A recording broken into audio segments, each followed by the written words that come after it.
Cube Radio. En direct à LCN. 45, on rejoint Richard Martineau à Cube Radio. Salut Richard. Salut Jean-François. Écoute, il n'y a pas eu de vague républicaine. Finalement, c'est une victoire modeste. Les démocrates ont tenu. Mais tu sais, quand tu regardes aux États-Unis, ils sont mal barrés, les Américains, parce que d'un côté, ils ont Donald Trump qui a encouragé des gens à commettre un acte de sédition. De l'autre, ils ont Joe Biden. Je ne veux pas faire de l'argisme, mais tu sais, il n'a pas l'air en très grande forme et tout ça.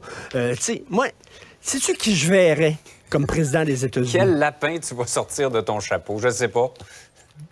Denis Coderre. Je lance l'idée comme ça. J'aurais dû y penser. Je lance l'idée. Je suis sûr que si on fait un sondage au Québec, qui vous verriez comme président? Denis Coderre sortirait tout de suite. Je lance l'idée comme ça. En tout cas, il est Après disponible. La politique municipale et fédérale, bientôt peut-être provinciale, mais là, pourquoi pas la politique américaine? Tout est à sa portée.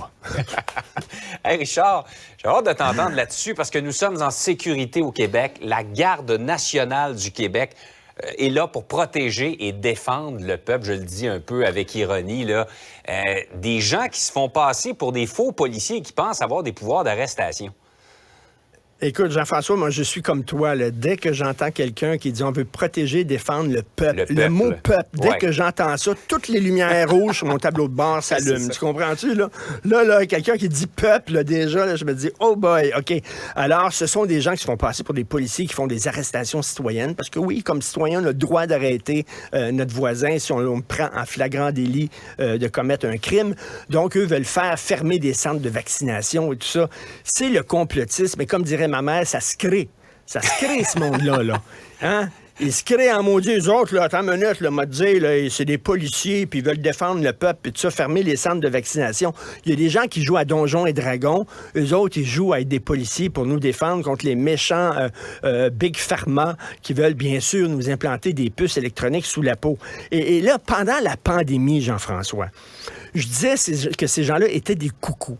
Puis là, je me faisais dire, Richard, c'est insultant, c'est méprisant, ça fait rien que les braquer. Ces gens-là, il faut que tu leur parles, il faut que tu aies un dialogue avec eux. C'est des coucous, C-O-U-D, coucou! Alors, c'est ça, il n'y a rien à jaser avec eux autres. Ils se prennent pour des soldats qui veulent défendre nos droits. Écoute, donc, c'est toute une histoire. Là. C'est de Francis Pilon, aujourd'hui, qui sort ça, le journaliste. Mais écoute, c'est-tu, Richard, ces gens-là... ça arrête de me faire sourire et ça m'inquiète, c'est quand on dit qu'il y en a qui sont armés. Ils sont armés. Ils sont armés. Et, tu sais, je le dis tout le temps, quand les États-Unis attrapent froid, nous autres, on pogne le rhume. Et exactement, c'est la même gang de bozos qui étaient déguisés en Fred Flintstone, qui ont pris d'assaut le Capitole.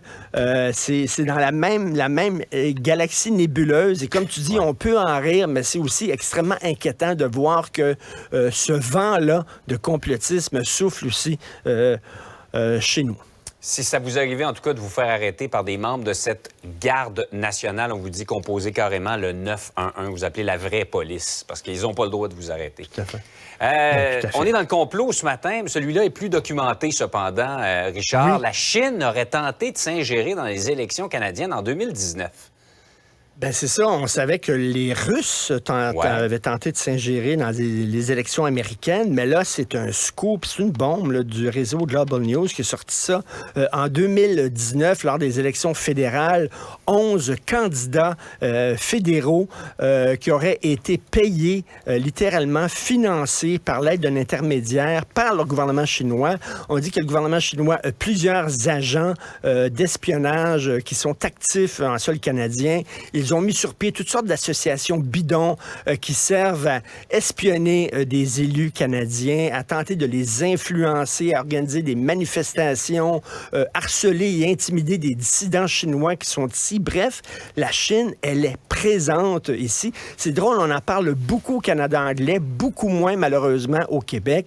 Pourtant, ça se déroule aussi au Québec. Écoute, je suis convaincu que dans le quartier chinois de Montréal, il y a des dissidents qui sont contre le régime chinois et qui se font harceler et intimider par des agents présents. Et là, il y a des gens du contre-espionnage qui disent « ça fait longtemps qu'on parle de ça à Justin Trudeau, à son gouvernement, ça fait longtemps qu'on tire la sonnette d'alarme ». et il n'y a pas vraiment de réaction. Tu sais, c'est bien beau pleurer, c'est bien beau participer à des émissions de drag queen comme va faire Justin Trudeau, pardon. Mais à un moment donné, il faut qu'ils prennent ça au sérieux, vraiment. Et là, il y a des pays qui ont fait un registre des agents étrangers actifs dans leur pays avec les associations qui sont des associations bidons. Écoute, pour savoir qui ils sont, pour pouvoir les expulser, même interdire certaines associations, il va falloir à un moment donné qu'ils soient proactifs. Et écoute, lorsque tu vois l'ancien ambassadeur du Canada en Chine qui dit « Je ne savais pas que c'était aussi gros, que ça allait aussi loin, l'intervention chinoise », c'est assez inquiétant.